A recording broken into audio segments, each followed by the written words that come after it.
नमस्कार. आज आपण बनवणार आहोत कांदा पोहे. बऱ्याचदा कांदा पोहे बनवताना त्याचा लगदा होतो आणि ते चिवटही बनतात. तर आज आपण मोकळे, सुटसुटीत व मऊ लुसलुसीत असे कांदे पोहे बनवणार आहोत. तर त्यासाठी आपण आता साहित्य बघून घेऊया. तर इथं मी पोहे घेतलेले आहे. ते मी चाळणीने चाळून स्वच्छ करून घेतलेले आहे. पोहे घेताना प्रामुख्याने मीडियम साईजचे पोहे घ्यायचे आहे. इथं घेतले आहे शेंगदाणे आणि त्याचबरोबर मोहरी, हळद, जिरे, चवीनुसार मीठ, कांदा घेतला आहे बारीक कट करून, हिरव्या मिरच्या घेतल्या आहेत 2 ते 3, कढीपत्त्याची पानं घेतलेली आहेत, त्याचबरोबर हिरवी कोथिंबीर घेतलेली आहे स्वच्छ धुवून. चला तर मग आता आपण साहित्य तर बघितले पोह्यासाठी. आता आपण सर्वात अगोदर पोहे हे पाण्याने स्वच्छ धुवून घ्यायचे आहे.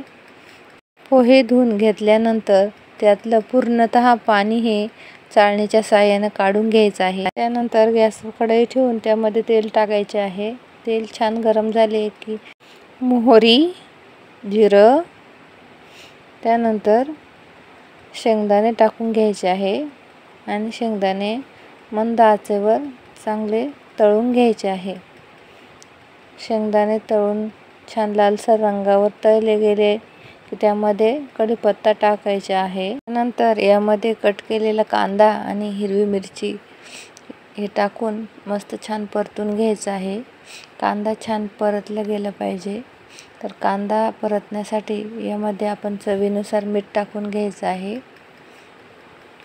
म्हणजे याने कांदा लवकर परतला जातो. आणि पुन्हा एकदा छान मस्त परतून घेतलं. कांदा परतताना कांदा मऊसूत होईपर्यंत तो परतून घ्यायचा आहे. आता यामध्ये टाकूयात हळद पावडर. त्यानंतर छान परतून घेऊया. हळद छान परतल्या गेली की यामध्ये टाकून घ्यायचे आहे आपण स्वच्छ धुवून घेतलेले, भिजवून घेतलेले पोहे. तर पोहे हे आपण सर्व यामध्ये टाकून घ्यायचे आहे.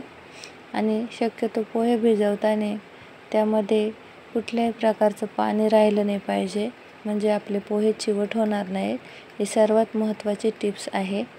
त्यानंतर पोहे आपण छान परतून घ्यायचे आहे.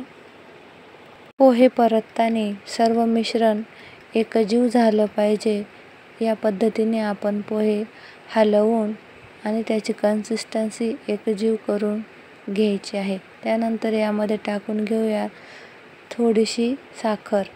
साखर टाकल्याने पोहे पचायला जड असतात, म्हणून साखरेमुळे ॲसिडिटी कंट्रोल होण्यास मदत होते. आता यावरून टाकून घ्यायचे आहे हिरवी कट केलेली बारीक कोथिंबीर आणि पुन्हा एकदा छान परतून घ्यायचं आहे.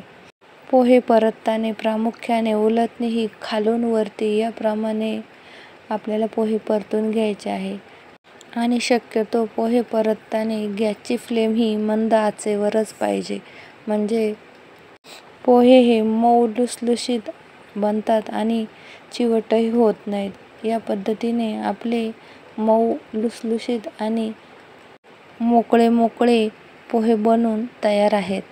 चला तर मग या प्रकारे आपण पोहे सर्व करून घेऊयात.